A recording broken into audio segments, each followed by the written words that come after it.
संपूर्ण वातावरण जयघोषानं दुमदुमत होतं. भक्तांचं मन भरून आलं होतं.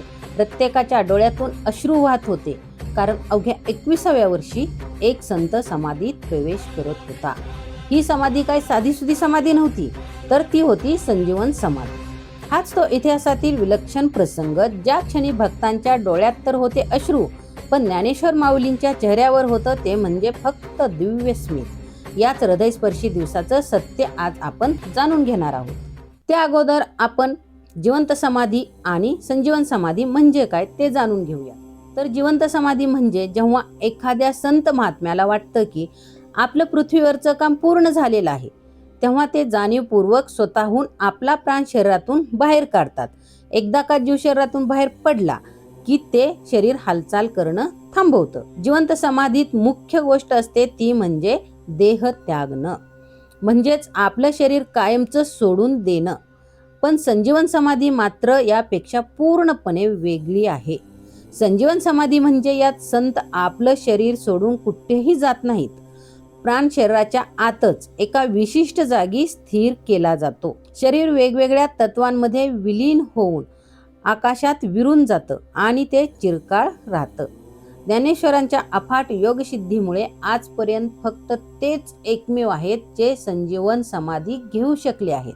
ज्ञानेश्वर आपलं अवतार कार्य पूर्ण झाल्याचं जाणतात, म्हणून ते चंद्रभागेत स्नान करून पांडुरंगाच्या देवळाकडे जाताना निवृत्तीनाथांना विनंती करून अनुमती मागतात की कार्य पूर्ण झाले, मग या देहाच्या खोळीचे ओझे कशाला वागवत बसावे.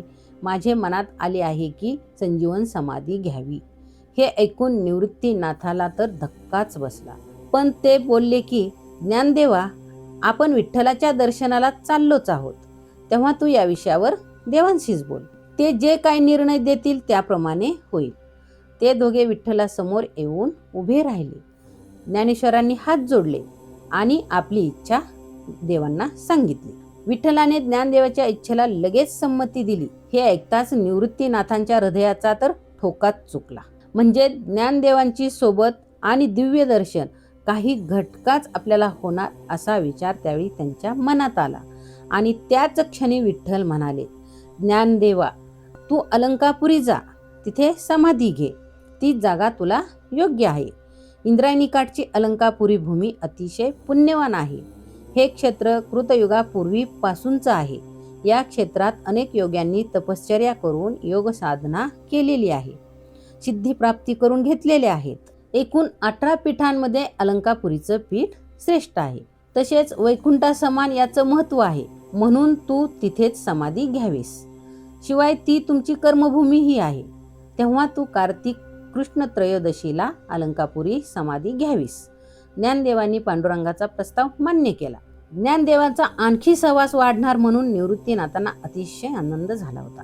ज्ञानदेव आणि भावंडे अलंकापुरीला जायला निघाली. ही वार्ता आधीच वाऱ्यासारखी अलंकापुरीत पसरलेली होती आणि ज्ञानदेवांच्या झोपडीभोवती जत्रेप्रमाणे समुदाय जमलेला होता. प्रत्यक्ष विठ्ठल रुक्मिणी सुद्धा तिथे हजर होती. हरिनामाचा गजर आणि कीर्तनाच्या जल्लोषामध्ये कार्तिक कृष्ण त्रयोदशीचा सूर्योदय केव्हा झाला कोणालाच कळलं नाही. ज्ञानदेवांच्या ज्ञानमूर्तीचं दिव्य आणि स्वज्वळ स्वरूपाचं दर्शन घेण्यासाठी सगळी पंचक्रोशी तर तिथे आली होतीच, पण स्वर्गीचे ऋषी मुनी, गंधर्व, अप्सरा, नारद, पवित्र तीर्थ नद्या आणि देव देवतांची सुद्धा आकाशात गर्दी झाली होती. ज्ञानदेवांच्या जय जयकाराने संपूर्ण अलंकापुरी दुमदुमली होती आणि या अपूर्व सोहळ्याला सुरुवात झाली होती. 1296ला कार्तिक कृष्ण त्रयोदशीला सकाळी माऊलींची पूजा झाली आणि माऊलींनी आपल्या भावंडांना आणि सर्व संतांना निरोप दिला. वातावरण अत्यंत भावुक झालं होतं. नामदेवांच्या मुलाने आणि इतर संत मंडळींनी समाधीची जागा स्वच्छ करून तयार ठेवलेलीच होती. ज्ञानदेवांच्या बैठकीच्या आसनावर तुळशी बेल पसरून आसन तयार करून ठेवलेलं होतं आणि पुढे चौरंगावर भावार्थ दीपिका ग्रंथ ठेवला होता आणि निवृत्तीनाथ आणि प्रत्यक्ष भगवंताने ज्ञानदेवांना हाताला धरून समाधी जागेकडे घेऊन चाललेले होते. पायदळी फुलांचा सडा पडत होता आणि माऊलींच्या चेहऱ्यावर मंद हास्याने तेज पसरलं होतं. माऊली पाऊल टाकायला सुरुवात करताच आसमंत जय जयकाराने दुमदुमून गेला आणि आश्चर्य म्हणजे तिथे उपस्थित प्रत्येकालाच असं वाटायचं की ज्ञानदेव माऊली आपल्या समोरूनच पुढे जात आहे आणि त्या प्रत्येकाने पटकन वाकून ज्ञान माऊलींच्या चरणांना स्पर्श करून त्यांचं रूप डोळ्यात साठवून घेतलं. निवृत्तीनाथ आणि प्रत्यक्ष भगवंताने माऊलींना समाधी जागेत बसवलं. ज्ञानदेवांनी मनोमन देवांना आणि सद्गुरूंना नमस्कार केला आणि पद्यासन घातलं. ज्ञानमुद्रा धारण केली, डोळ्यांची कवाडं बंद केली आणि मंद स्वरात ओंकाराचा उच्चार केला आणि ते संजीवन समाधीत लीन झाले. भगवंत आणि निवृत्तीनाथ समाधी विवरातून बाहेर आले. त्यावेळी नाथ संप्रदायातील पद्धतीनुसार ज्ञानदेवांच्या शरीरातील पंचतत्वाचा एकामागून एक लय होत गेला. आधी पृथ्वी तत्व पाण्यात विलीन झालं, पाणी अग्नीत, अग्नी वायूत आणि शेवटी वायू आकाश तत्वात विरघळला. ही प्रक्रिया तिथे उपस्थित असलेल्या सर्व जनसमुदायाला, संतांना प्रत्यक्ष पाहायला मिळाली.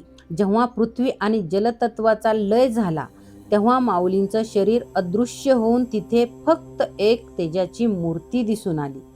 पुढे ते तेजही विरघळलं आणि फक्त नाद उरला आणि शेवटी तो नादही आकाशात विलीन झाला आणि समाधीची प्रक्रिया पूर्ण झाली.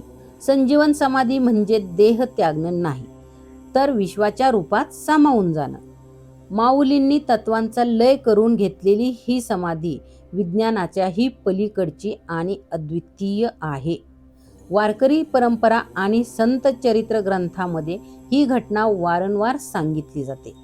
संत महात्मे आळंदीला नित्यतीर्थ म्हणतात, कारण हे ठिकाण कधीही नष्ट न होणारं आणि काळाच्या पलीकडचं आहे.